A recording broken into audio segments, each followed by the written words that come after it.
जय हिंद, वंदे मातरम। दोस्तों, मैं मिहिर त्रिवेदी स्वागत करता हूं आपका। शुरू करते हैं आज के डिफेंस समाचार को। दोस्तों, आखिरकार कैबिनेट कमेटी ऑन सिक्योरिटी ने 156 यानी कि 156 स्वदेशी प्रोजेक्ट लाइट कॉम्बैट हेलीकॉप्टर्स के मेगा डील को मंजूरी दे दी है। और पिछले डिफेंस अपडेट में मैंने आपको बताया भी था कि एलसीएच और एटीईजीएस को इस फाइनेंशियल ईयर में सीसीएस की तरफ से मंजूरी दे दी जाएगी। एटीएस को तो मिल चुकी है और अब एलसीएच को भी दे दी गई है मंजूरी। और भारत और रशिया का द्विपक्षीय नौसैनिक अभ्यास इंद्र का 14वां संस्करण 28 मार्च से 2 अप्रैल 2025 तक चेन्नई में आयोजित किया जाएगा। इस अभ्यास में रूसी नौसैनिक जहाज पेचंगा, ग्रेस्की और अल्दार के साथ साथ भारतीय नौसेना का जहाज राणा, कुथर और समुद्री गश्ती विमान पीएचआई भाग लेंगे। दोस्तों, वही रक्षा मंत्रालय ने भारतीय वायुसेना और भारतीय नौसेना के पायलटों को हवा से हवा में ईंधन भरने का प्रशिक्षण देने के लिए एक फ्लाइट रिफ्यूलिंग एयरक्राफ्ट यानी कि एफआरए की वेट लीजिंग के लिए मलेशिया के साथ एक कॉन्ट्रैक्ट पर साइन किया है। मलेशिया 6 महीने के भीतर KC-135 एफआरए उपलब्ध कराएगा, जो कि इंडियन एयरफोर्स के द्वारा वेट लीज पर लिया जाने वाला पहला टैंकर होगा। उत्तर कोरिया यानी कि दोस्तों नॉर्थ कोरिया ने खुद का एक स्वदेशी सेटबॉय 4 यूएवी को तैयार कर लिया और उसकी पहली उड़ान की घोषणा की है। अगर आप इसको सही से देखते हैं तो आपको ये बिल्कुल RQ-4 जो अमेरिकी ग्लोबल हॉक है उसकी तरह दिखता है। इससे पहले भी उन्होंने दोस्तों एक और इसका वेरिएंट सेटबॉय 9 को विकसित किया है, जो कि MQ-9 की तरह दिखता है। तो आप समझिए कि नॉर्थ कोरिया भी खुद के ड्रोन्स वो भी अमेरिकी क्लास के तैयार कर रहा है। वही दोस्तों, अशोका लीलैंड ने भारतीय सेना 54 हैवी रिकवरी व्हीकल 6x6 की आपूर्ति दी है। वही दोस्तों, चाइना की मेटल स्टॉर्म गन 4,50,000 राउंड पर मिनट दाग सकती है और चाइना दुनिया की सबसे शक्तिशाली मशीन गन को विकसित कर रहा है। चाइना के वैज्ञानिक कह रहे हैं कि मेटल स्टॉर्म परियोजना को हाइपरसोनिक मिसाइलों जैसे हाई स्पीड वाले खतरों का मुकाबला करने के लिए डिजाइन किया गया है। वहीं भारतीय सेना की फ्लू डी लीग ब्रिगेड ने कामिकेज रोल वाले एंटी टैंक म्यूनिशन से लैस एपीवी ड्रोन को सफलतापूर्वक विकसित किया और उसका परीक्षण भी किया। इसका बाकायदा सेना ने वीडियो भी जारी किया और इसे एक महत्वपूर्ण उपलब्धि भी दोस्तों आप मान सकते हैं, क्योंकि ये भारतीय सेना की अपनी तरह की पहली परियोजना है। टर्मिनल बैलिस्टिक रिसर्च लैबोरेटरी यानी कि TBRL चंडीगढ़ के सहयोग में इसे विकसित किया गया है और ये low cost high impact aerial strike system है। वहीं भारत अर्थ मूवर्स लिमिटेड ने अपने पलक्कड़ कॉम्प्लेक्स से स्वदेशी रूप से डिजाइन और निर्मित हाई मोबिलिटी व्हीकल 12x12 को लॉन्च किया और इस वाहन को DRDO के साथ मिलकर उन्होंने तैयार किया है। और ये भारत का अत्याधुनिक वाहन है जो कि भारतीय रक्षा बलों की ऑपरेशनल मोबिलिटी को बढ़ाएगा। और ये 12x12 का व्हीकल किसी भी चुनौतीपूर्ण इलाकों में ऑपरेट होने के लिए डिजाइन किया गया है।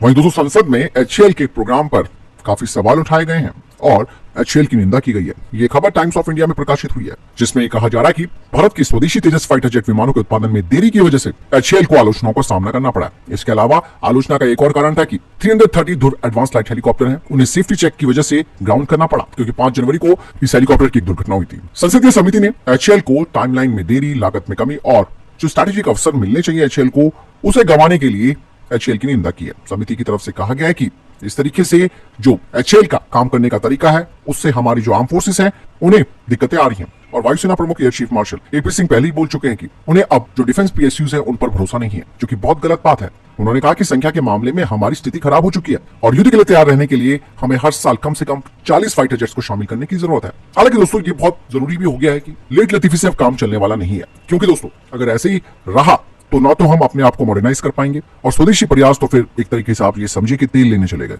जवाबदेही मैनेजमेंट बहुत जरूरी हो जाता है। वहीं दोस्तों, भारतीय नौसेना के प्रोजेक्ट 76 सबमरीन्स को लेकर एक बड़ी अपडेट सामने आ रही है। कहा जा रहा है कि प्रोजेक्ट 76 सबमरीन को अब जल्द ही कैबिनेट कमेटी ऑन सिक्योरिटी की तरफ से अप्रूवल मिल जाएगा अगले कुछ महीनों में। यहाँ पर दोस्तों DRDO अब इस प्रोग्राम के लिए एक पार्टनर को तलाश रहा है, जिसके तहत स्थानीय स्तर पर यानी कि लोकली मरीन इंजन को देश में ही तैयार किया जाए, ताकि इस पनडुब्बी में 90 से 95% स्वदेशी कंटेंट होगा।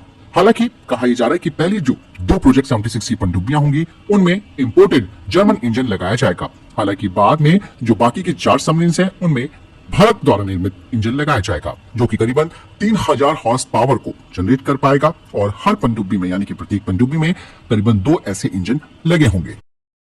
भारतीय नौसेना ने दोस्तों अब बोइंग के साथ बात करनी शुरू की है, ताकि भारतीय नौसेना के P8I एयरक्राफ्ट में DRDO के द्वारा तैयार की गई 350 किलोमीटर रेंज वाली naval anti ship missile medium range को इंटीग्रेट किया जा सके, क्योंकि इसके लिए हमें बोइंग से परमिशन लेनी पड़ेगी। हालांकि DRDO की ये जो मिसाइल है उसे भारतीय नौसेना के MiG-29K के लिए भी तैयार किया गया है, जिससे कि बाद में राफेल मरीन पर भी लगाया जाएगा। और एक बार दोस्तों P8I पर ये स्वदेशी naval anti ship missile medium range लग जाती है तो इसके जरिए भारतीय नौसेना छोटे और मीडियम साइज के जो वॉरशिप्स हैं उन्हें खत्म कर सकती है।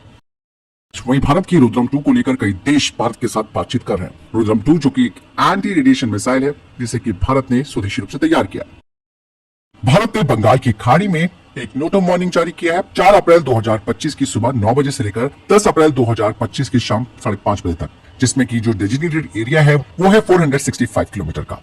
हालांकि इसमें कहा जा रहा है कि ब्रह्मोस सुपरसोनिक क्रूज मिसाइल के हवाई लॉन्च किए गए संस्करण का परीक्षण किया जा सकता है। दोस्तों हाल ही में डीआरडीओ ने K5 submarine launch ballistic missile के कुछ कंपोनेंट्स के बारे में जानकारी दी है, जो बताता है कि भारत की K5 अब तैयार हो रही है। डीआरडीओ ने K5 के बारे में जिन चीजों के बारे में बताया उसमें मिसाइल का canister, nose cap, torrential aerial bottle और TOR गैस जनरेटर चीजें शामिल है। K5 की रेंज 6000 से 8000 किलोमीटर के बीच हो सकती है। मतलब साफ है कि K5 SLBM से भारत चाइना पे भी हिट कर सकता है। ये 3 स्टेज मिसाइल है दोस्तों, जिससे कि खास तौर से S4 स्टार क्लास की पनडुब्बियों के लिए तैयार किया जा रहा है। K5 का जो कैनिस्टर है दोस्तों, ये काफी महत्वपूर्ण कंपोनेंट है जो मिसाइल के सुरक्षित स्टोरेज, उसके ट्रांसपोर्टेशन और समर्श पनडुब्बी से कोल्ड लॉन्च की क्षमता सुनिश्चित कर पाता है। K5 जैसे कि मैंने कहा कि 3 स्टेज सॉलिड फ्यूल मिसाइल है। इसकी हर स्टेज को अपनी परफॉर्मेंस को अनुकूलित करने के लिए बहुत ही सावधानी से इंजीनियर किया गया है। हालांकि भारत दोस्तों 8000 किलोमीटर से अधिक की रेंज वाले K6 पर भी काम कर रहा है, जिसे कि S5 क्लास के SSBN में लगाया जाएगा, जिनका डिस्प्लेसमेंट 12000 टन का होगा और इनमें 12 मिसाइल साइलो होंगी। दोस्तों भारत में रोहिंग्या जो है वो एक बड़ी समस्या बन चुके हैं और ज्यादातर रोहिंग्या दोस्तों बांग्लादेश से भारत में घुसने की कोशिश कर रहे हैं। लेकिन दोस्तों एक चौंकाने वाली खबर सामने आई है। भारत और बांग्लादेश के बीच में 450 किलोमीटर की फेंसिंग का जो काम होना था वो अब अटक गया है। मतलब साफ है कि जो राज्य की सरकार है, जिसमें कि ममता बनर्जी से लीड कर रही है, उन्होंने इसके लिए जमीन नहीं दी है, जिसे लेकर केंद्रीय गृह मंत्री अमित शाह ने उन पर निशाना साधा है। उन्होंने कहा कि बांग्लादेशी घुसपैठियां हो या फिर रोहिंग्या, पहले वो असम के रास्ते घुसते थे, लेकिन अब वो पश्चिम बंगाल के रास्ते घुस रहे हैं। हाल ही में दोस्तों कुछ बांग्लादेशी भी पकड़े गए थे, जिनके पास 24 परगना जिले के आधार कार्ड है और बंगाल की TMC गवर्नमेंट उनके लिए वोटर कार्ड तैयार करती है और फिर वो दिल्ली आते हैं। अमित शाह ने साफ तौर पर इसे गुंडागर्दी करार दिया है। बांग्लादेश के साथ हमारी सीमा 22 से 16 किलोमीटर है, जिसमें से 1653 किलोमीटर पर फेंसिंग लगाई जा चुकी है। कई जगह चेक पोस्ट भी बनाए गए हैं। ऐसे में दोस्तों आप समझ सकते हैं कि कितनी बड़ी समस्या है ये, कि अगर सरकार वहां की जो है वो नेशनल सिक्योरिटी के साथ गेम खेल रही है और सबसे इंपॉर्टेंट काम को नहीं होने दे रही है, तो ये आप लगाइए कि कल को फिर बहुत बड़ी दिक्कत हो जाएगी हमारे देश की राष्ट्रीय सुरक्षा के लिए। इस बारे में आपकी क्या राय कमेंट सेक्शन में लिखकर बताइएगा। वहीं पाकिस्तान ने दोस्तों उन खबरों को सिरे से नकारा है जिसमें कहा जा रहा है कि कई आतंकी हमलों के बाद पाकिस्तान ने अपने नागरिकों की सुरक्षा के लिए उनके देश में चाइना के सैनिकों को डिप्लॉय किया है। हालांकि पाकिस्तानी गवर्नमेंट ने साफ तौर पर इस बात का खंडन कर दिया है। उन्होंने कहा कि कोई पाकिस्तान में चाइना की सेना तैनात नहीं होने जा रही है। ये खबर झूठ है, क्योंकि कुछ रिपोर्ट सामने आई थी जो बता रही थी कि पाकिस्तानी सेना चाइना के जो वर्कर्स हैं उनकी सुरक्षा सुनिश्चित नहीं कर पा रही है। इसीलिए फाइनली अब चाइना ने अपने सैनिक पाकिस्तान भेज दिए हैं। लेकिन अब पाकिस्तान झूठ बोल रहा है या सच, ये तो बाद में पता चलेगा। लेकिन इतना तो है कि मुद्दा अगर उठाए तो कहीं ना कहीं कुछ पेच तो ढीला होगा। आज की वीडियो में इतना ही। मिलते हैं दूसरी अपडेट के साथ। आपके लिए कमेंट बॉक्स खुला है। वीडियो को लाइक कीजिए, दोस्तों को शेयर कीजिए और चैनल को सब्सक्राइब करना ना भूलिए। जय हिंद।